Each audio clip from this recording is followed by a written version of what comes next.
बातमी साताऱ्यातून। साताऱ्याच्या माण तालुक्यातील पुळकोटी या गावात अनेक झाडं विनापरवानगी तोडल्याचा आरोप अभिनेते सयाजी शिंदे यांनी केला। पाणंद रस्ते योजनेअंतर्गत सुरू असलेल्या रस्त्याच्या कामादरम्यान रस्त्यालगतची अनेक झाडं तोडल्याचं अभिनेते सयाजी शिंदे यांनी म्हटलंय।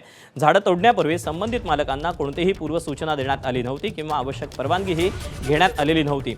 पुळकोटी येथे 70 वर्षीय श्रीमती सुनंदा पिंजारी यांच्या शेतातील चिंच, लिंब, पिंपळ आणि चंदन यासारखी मौल्यवान झाडं तोडण्यात आली। त्यांनी डोक्यावरून पाणी आणून ती झाडं जपली होती, मात्र ठेकेदारानं कोणतीही पूर्वसूचना पूर्वकल्पना न देता ही झाडं तोडली। हा रस्ता सरपंचांच्या घराकडे जात असल्यानं ठेकेदार, ग्रामसेवक आणि सरपंच यांनी संगनमत करून हा गैरप्रकार केल्याचा आरोप त्यांनी केला आहे।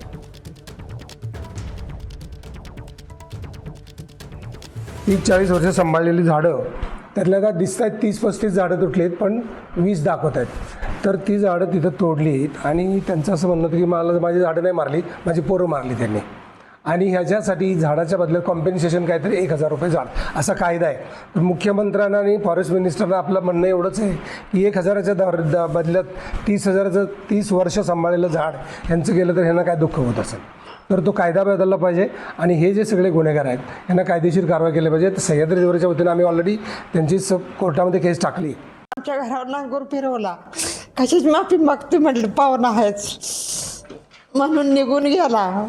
म्हटलं तुमच्या परीने तुम्ही करा, आमच्या परीने आम्ही करतो म्हटलं। मी काय बोलली नाही, गेली स्वतःला निघून वैरणा नाही शाळेत।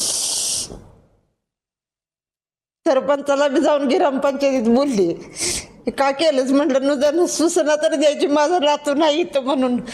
तर म्हटलं मला ठाऊ नाही, मी शेताला गेलो नाही, तर माझ्या घरी या, तुझ्या घरी ये, मला पाय नाही तर म्हटलं तू ये माझ्या घरी, तू झाडं तोडायला गेला होता म्हणून। आता कुठेतरी थोडं आपल्या इकडे पाण्याचा थोडासा म्हणजे प्रॉब्लेम नाही आहे, बट ह्याच्या आधी 10 वर्षापासून एवढा पाण्याचा प्रॉब्लेम असायचा की लोकांना पाण्यासाठी 1-1, 1-2 किलोमीटर लांब जाऊन पाणी आणावं लागत होतं।